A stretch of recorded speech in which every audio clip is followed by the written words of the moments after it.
Hi, this is Scott. I really appreciate our sponsors because they make the show possible. Today's show is sponsored by Developer Express. Become a UI superhero with Dev Express controls and libraries. Deliver elegant .NET solutions that address customer needs today. By leveraging your existing knowledge, you can build next-generation touch-enabled solutions for tomorrow. You can download your free 30-day trial at dx.hanselminutes.com. That's dx.hanselminutes.com.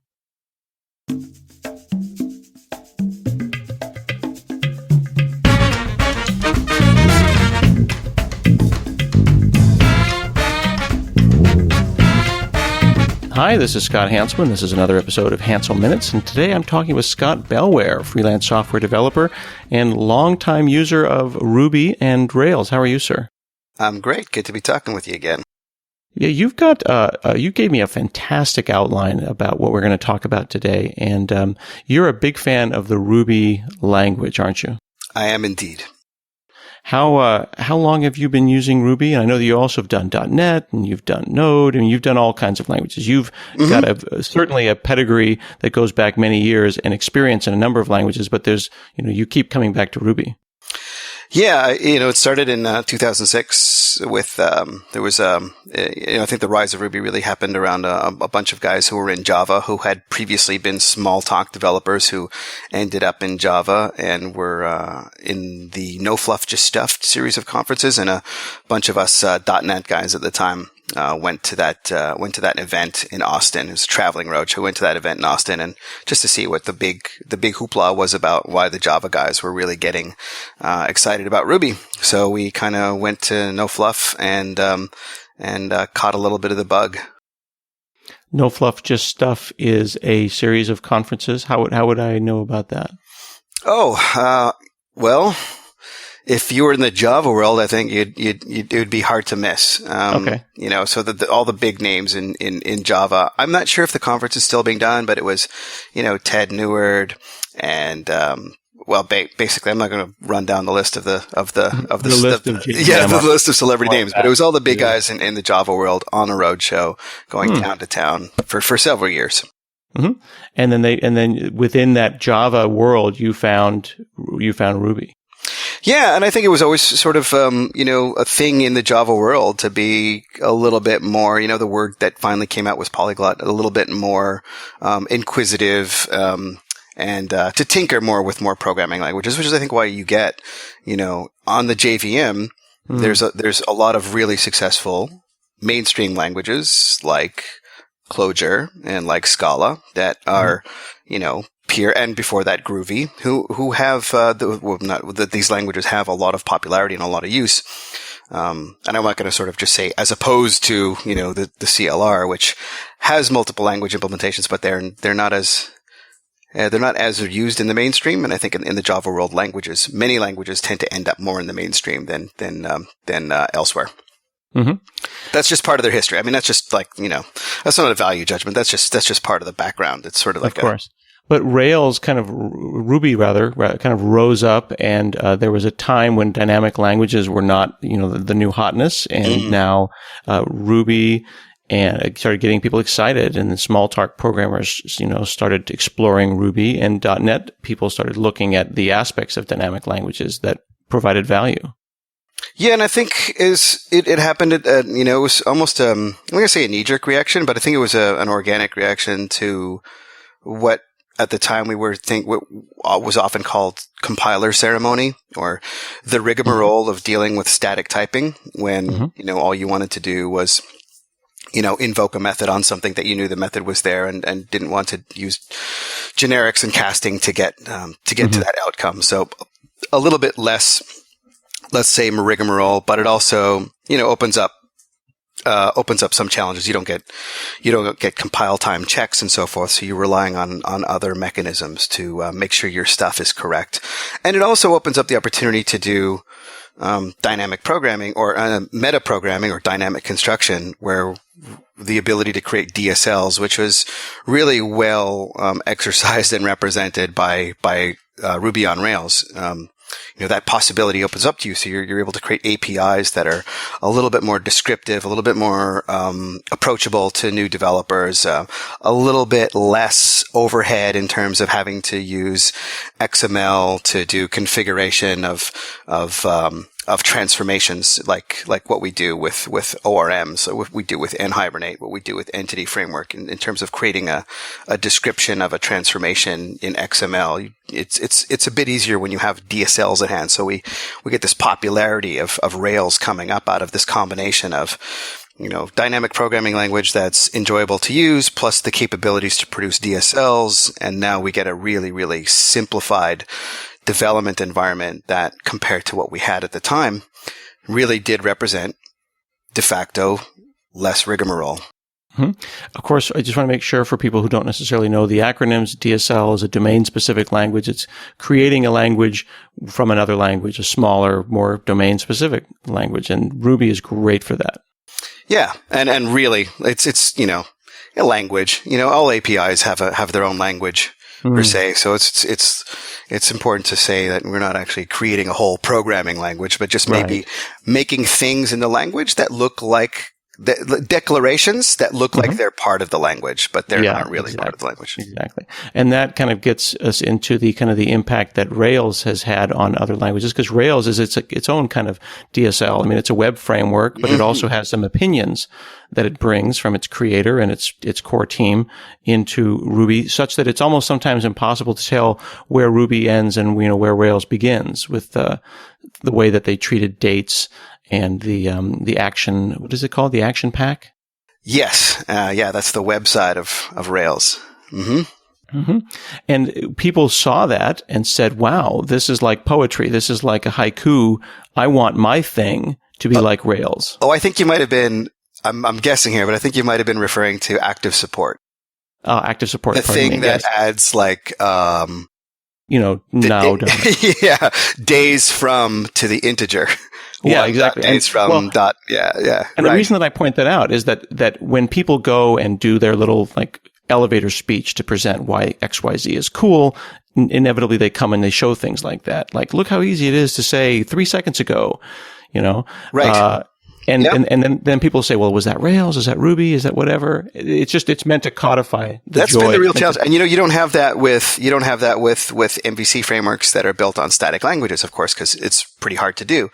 I guess in something like C# you can use an extension method to do that. But this has been both a good thing and a bad thing for both Rails and for Ruby. Actually, not for Rails, but for Ruby. Ruby has become indistinguishable from a large part for a lot of its users from Rails and from active support. So I jokingly occasionally refer to Ruby as Rails script, which is a way to use, it's basically not really, you're using Ruby because you were using Rails. And if Rails was written in something else, you'd be using that language. It wasn't really the focus wasn't really Ruby. Although because of Ruby and because of its capabilities, Rails was able to be created. But we get back to this action, active support stuff, and you have like 1.seconds from now. That's an interesting thing to have. But it turns out that, the problems with any architecture that's meant for a smaller scale team, when you want to break it into when you want to get a big team, or you end up with a big team and a big app, and you want to move some of that code away from the core web framework, when you are calling .seconds, .from now, or whatever on an integer, and you move that code away from Rails, that method is no longer available to you. Whereas we could have created a class called seconds, or a static class that you can invoke called seconds. We could have had another way to do this without modifying the integer. And that was always, always a warning that was being issued, like, watch out for modifying things that really aren't of your own definition. So we could have done things, I think, in a much more intelligent way.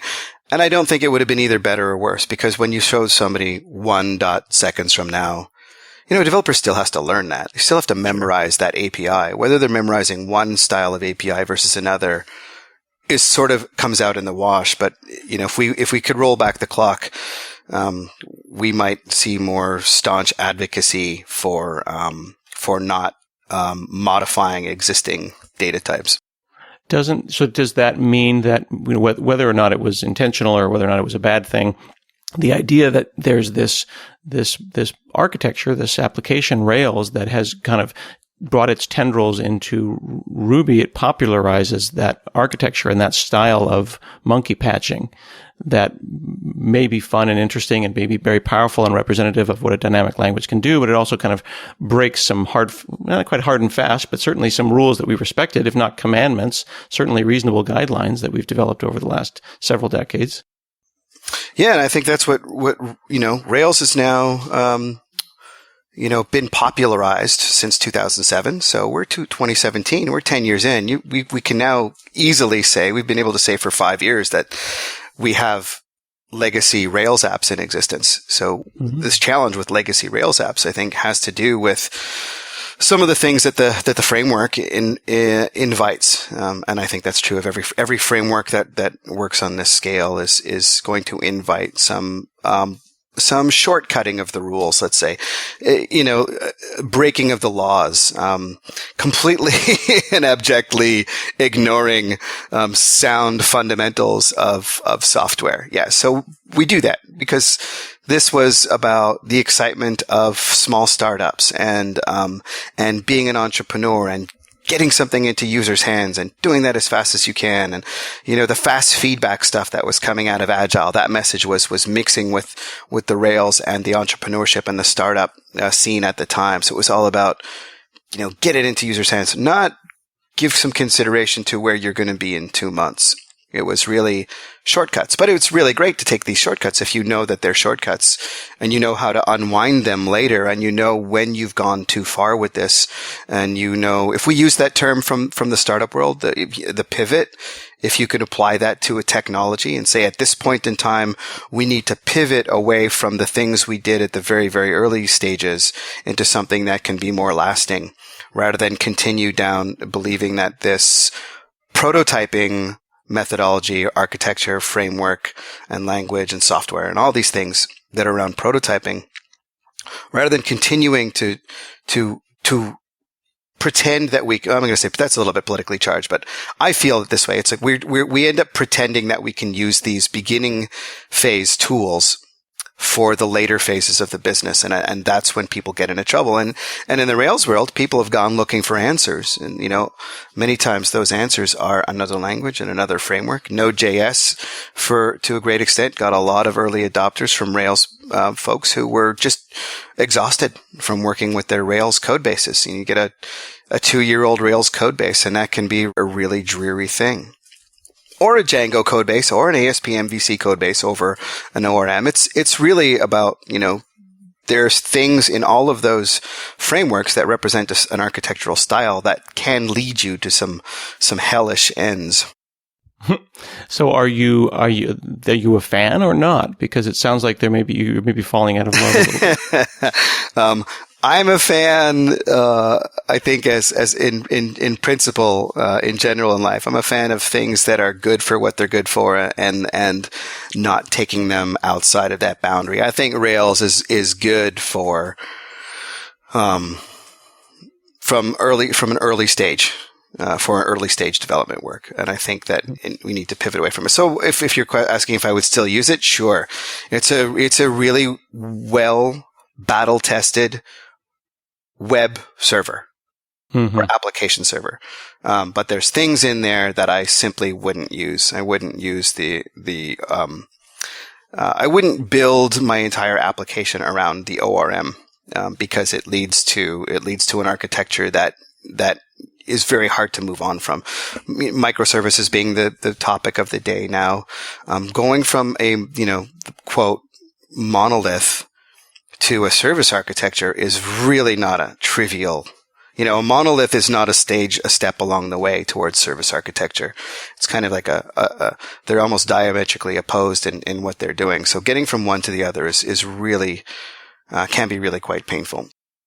So that brings us to where you call it the race to microservices, where things are going. We've gone from kind of this big monolith, this monolithic architecture, and now we're starting to move out to a more a smaller microservices architecture, which is itself its own buzzword. And I know that you don't like it when people, conflate microservices with containers and other terms. It seems to be the new hot word that everyone likes to just say because it feels good in their mouth. But maybe it's not the right thing to be saying. Well, I think it is. It's interesting. My running joke is that I think of microservices as service-oriented architecture with the warning labels removed.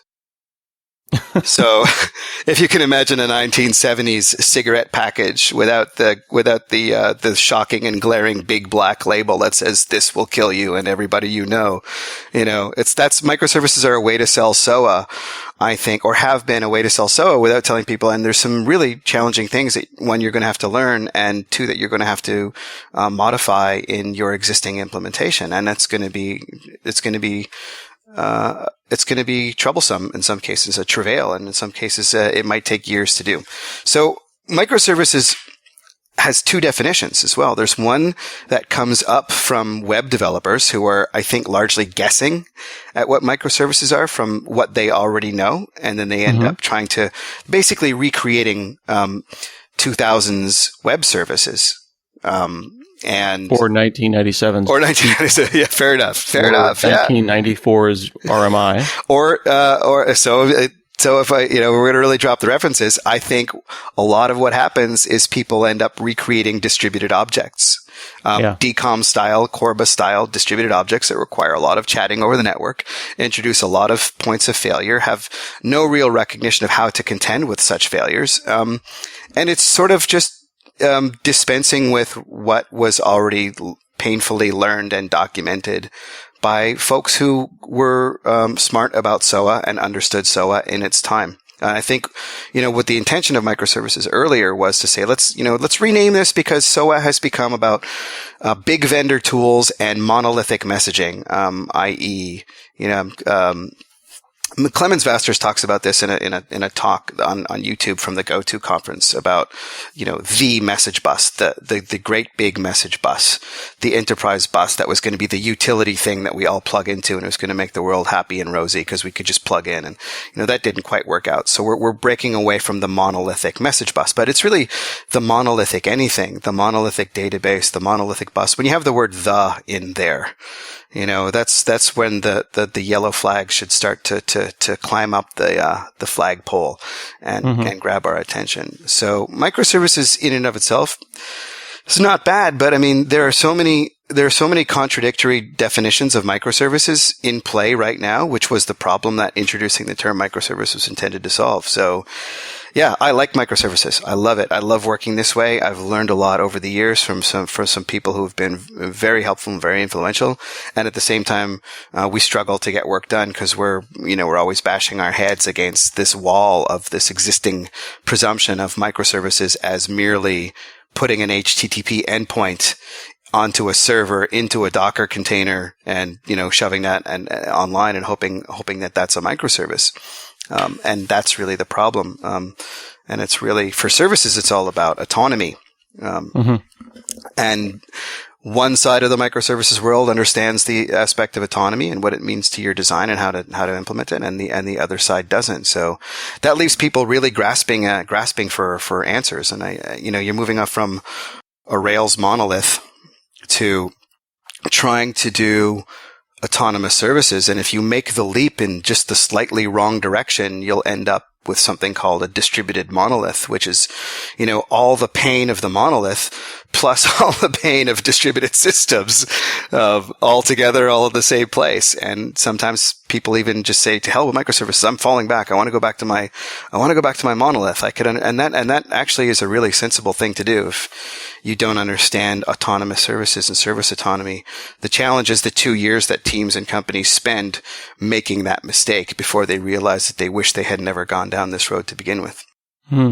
So how can we kind of codify or bring all of this together into something for the audience that may be listening, that may be younger, who might be thinking that, they're listening to the, two old guys wax philosophic about the last 20 years of software. And how do we give them a sense of positivity around microservices? You say that autonomy is important. What are some prescriptive things that we can tell them to make sure that they are doing it right and that they don't catch themselves into, paint themselves into a corner? Well, the first thing I would, take a step back and start with is you don't have to leave Ruby to do this. We've been building autonomous services. A loose cadre of people that are in this world, in this space, have been doing this in Ruby and every other language for a long time. That's not to say you shouldn't explore new programming languages and expand your mind and your capabilities. That should be a different topic. Mm-hmm. When we get to autonomy, I think we can sort of look at a cardinal rule of service architecture that really puts the pause, presses pause for a lot of people and really makes them think. And it can be a shocking moment. If we just say that, one of the golden rules of service architecture is that you cannot query data from a service.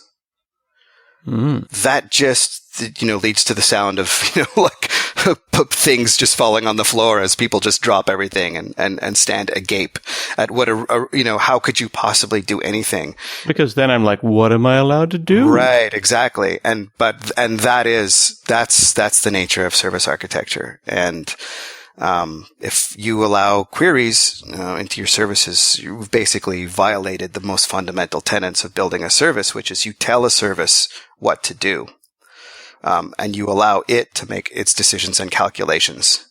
And then using some mechanism like PubSub, you can ultimately get your answer back. But it's not really let me go get the data from that service and bring it over here to my service, and then I'll make a decision based on what I find and then take some action based on it. That architecture is fraught with problems, and basically it's just a monolith over HTTP. Because it's the same old monolith. It's really the queries. When you find queries going across services, that's where you see you're in the weeds. It's when you might not have an answer for it yet, but that's where you should know. You should stop and say, we've got the service boundaries wrong. That word boundary keeps coming up all the time. What is a boundary? And it's definitely not a relational database table. So we get the other word, extract a service, or I want to break out this from the monolith. Those are more yellow flags that go up, because usually what that means is somebody's going to try to take like their product table, and make a service out of it, or their users table and and that's also monolithic, because the product table itself is probably monolithic. And Udi Dahan has a really great example of this, going back and sort of cribbing from some of his materials. But he has an example of a product table that has a name and a price and a quantity in stock and an image URL, all the things that you would think would be really normal to put in a product table, except that price would only be used in pricing code or pricing scenarios like price book, price optimization. Quantity in stock is only ever used for inventory. The name is used for the catalog. It's like those start to look like not the same table, or shouldn't be in the same table, and they should be distributed, i.e. distributed data or distributed systems. And now we see like the stark difference between what a monolith is and what a service-oriented architecture is. And it really comes around the centralization of the data. That's not the only thing, but this is a good way to see whether you're 1 foot in the web definition of it, or 1 foot in the SOA definition of it. If you've got that data centralized, which most applications do, because that's what ORM makes easy, then you're very likely off into the weeds. That's interesting, because it makes me think about Facebook, because I don't know how the Facebook architecture works. I only know what people have said, but I have heard that they keep the large amount of the social graph in memory at all times across the entire system. It's one giant 65 terabyte It's not surprising. Redis database in memory, and that's the best way to do it. That's that's the other side of SOA, which is data. If you think of SOA and services as the transactional side, the doing side of things, and the data side is let's just like draw a line in the sand and say data is another consideration. You treat it like a data warehouse. I mean, obviously we don't necessarily have to have data warehousing technology, but if it's a relational database or Redis in memory, as long as that thing is kept up to date by and I'm sort of trivializing it by saying it this way, but as long as it's kept up to date by the transactions that are flowing around the system, i.e. there's a pub sub mechanism, let's say, and there's some events happening. Product was removed from stock. Therefore, that event can also be read by the thing that keeps the Redis database up to date. And we look at that data as view data. It's almost just data for display purposes or for querying purposes. And you end up separating the query side of the system from the transactional side of the system. And that introduces some other complex. We're trading off complexities, but it also makes the transactional side really rather simple, because when you receive a HTTP command into a controller and an MVC framework, a lot of the time what we're trying to figure out to do is what do we do to update the database tables based on the HTTP form data. And in a microservice world, you would simply take that command, figure out what its effects would be in terms of events, and just publish or save the events, and then allow some sort of database aggregator, shaper to read those events and figure out what it needs to do with its data. And again, this comes back to authority and autonomy, the notion of some node, some service, some compute node will know what to do with an event, but it's it's the only thing that should be required to know what to do. You shouldn't have to spread this knowledge everywhere, spread the knowledge of the database schema everywhere. And once the database schema changes, all this other stuff has to break or has to change. And you get these teams that are trying to be, microservice teams, but you find out that really they have to make all of their changes to all of their code bases all at one time, because they're still coupled to the same monolithic database structures underneath. And that really sort of like you see in practice, we had teams that want to do microservices and they end up with something, but they're not getting the benefits because they still have the same workflows. Like you can't deploy service A until I update service B because we're both using the same database. And, that's an obvious contradiction of microservices. The other one you're asking for, concrete signs.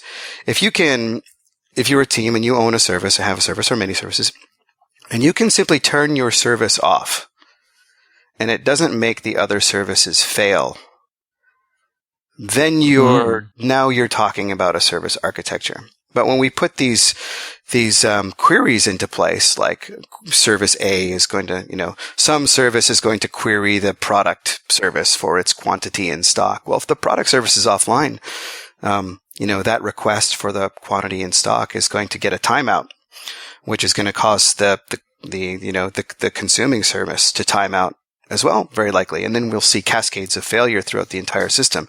So if you can turn off one service and many other services fail in cascade, that's very likely a missed target in terms of your target was to get to microservices or service architecture, and you really just didn't make it. Mm-hmm.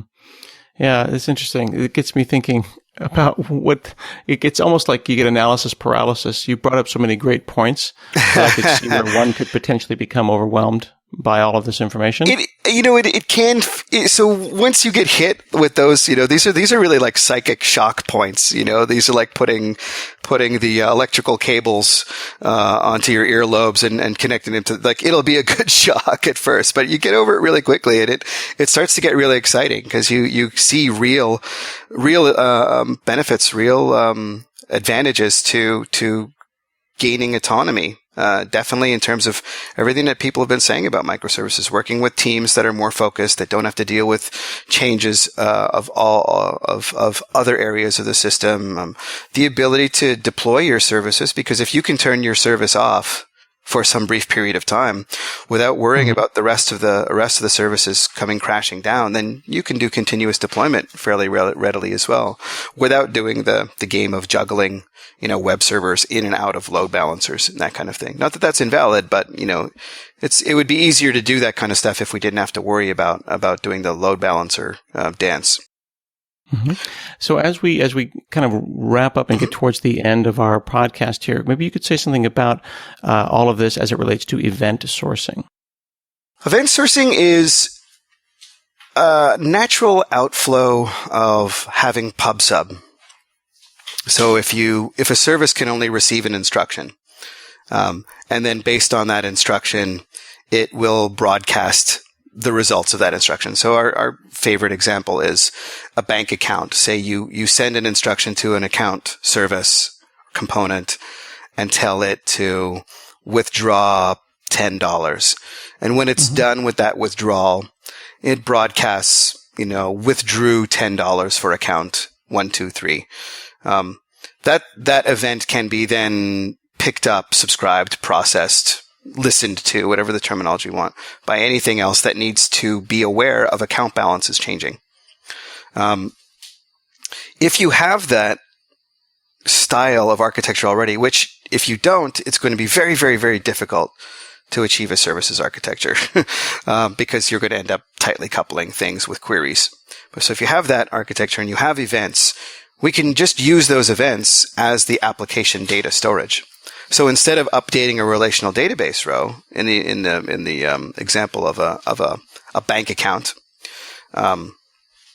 or an inventory slot or whatever you have, knowing that, a deposit happened, then a withdrawal happened, then a deposit happened, then a withdrawal happened, because these events are being written all the time anyway, we can just use those events to calculate up what the balance of the bank account is. Or the fact that the account was opened because there was an account opened account, or the account was closed because there was an account closed account, or that there was a funds transfer because there was a funds transfer event. All of these events that already exist, that have to exist because of pub/sub, can simply be stored into another kind of storage, which is a stream. So rather than just emitting them to messaging infrastructure, they actually get stored to stream data storage, which is sort of another database schema or another database technology, even in some cases, that are really just meant for storing events. So you have an account 123 object, usually would be a row in a database. Now you have an account 123 stream, and every event that has happened to that account gets written to that stream. And you can always know the current state of that account just by gathering up the events and applying them in sequence. And like what you said about Facebook, we end up in this sort of architecture with objects in memory, rather than objects on disk. All right. Are there any books or any particular places to start other than this very good podcast? Where can someone start to kind of pick this up other than hard work? I've never had a good answer for that question. And the reason is I picked it up along the way over numerous years. So I didn't go through the process of picking it up for a book. So I wish I had a better question for that. And I've actually never seen all of this put into one book. I don't know if it's just hasn't happened yet, or it's such a nuanced thing that it's hard to write about. But I don't know of one. I'll just say that much. I know of people that I've learned from. Ironically, a lot of them in the Microsoft community, like Udi DeHaan and Greg Young and Clemens Vasters, very influential and very clear-minded speakers and writers. All of their blogs definitely worthwhile pursuing.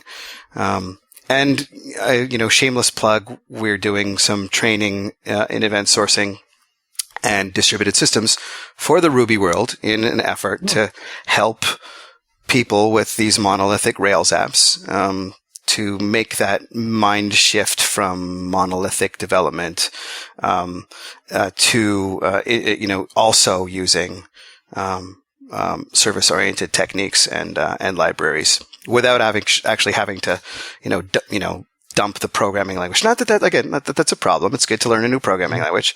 It's usually a very high risk to learn a new programming language and learn a new architecture all at the same time while doing the big rewrite. So How many variables can you change? Exactly. Well, right? When you learn a new programming language, the first project you do with it is probably going to be the worst. So making it like the most high risk, thing in your business, the big rewrite with all new tech, all new knowledge, no new, none of the old skills reused. Yeah, that can be pretty risky. I mean, you can pull it off. Some people are good enough to do that. But if we can reduce some of those variables, that would be great. And re-leveraging skills that you already have, whether it's Ruby or Python or C# or Java, you can stay within, keep some of that wheelhouse consistent when you're moving to a new architecture. That can be really helpful. There's an ease, a familiarity, a facility, and a capability that you can retain. I know a lot of people are moving to microservices saying, for some reason, I don't understand why this is, but we should move to Go. And there's no real reason to there isn't a microservice programming language. There isn't one that offers more microserviceness or SOA-ness to it. And also, like I said, it's a bit of a risk. So we're trying to keep that going. We're trying to keep, the developers who are focused on Ruby, who've got skills and who are facing some very serious challenges with aging monoliths, to learn how to deal with them in situ, before they sort of go off and just, and change all the variables all at the same time, which I'm really hoping is a future for Ruby rather than simply continuing to see Ruby conflated with Rails and see it as Rails script. And once Rails fades away, as it naturally will do as we move into different kinds of architectures, that we remember that the programming language is not the framework. And if no one can leverage a language, then continue to do so. All right. Which is ironically a contradiction of all of us having left C# and jumping onto Ruby in 2007. Well, thanks for chatting with me today, Scott. Thanks you, Scott. All right, this has been another episode of Hansel Minutes, and we'll see you again next week.